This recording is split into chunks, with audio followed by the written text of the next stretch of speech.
नमस्कार. तर आम्ही मिरजमधून रामलिंग मंदिर येथे निघालो व रस्त्यामध्ये गरम गरम अशी मिसळ खाल्ली.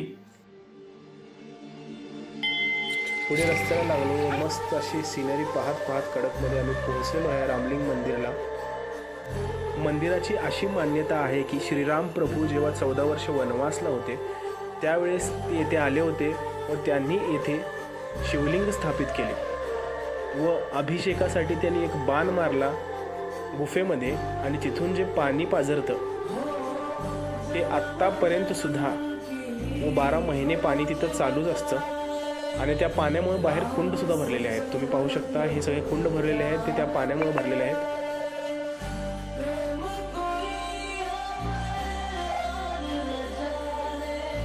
हे असे इथनं पाणी कंटिन्यू चालू असते. तुम्ही पाहू शकता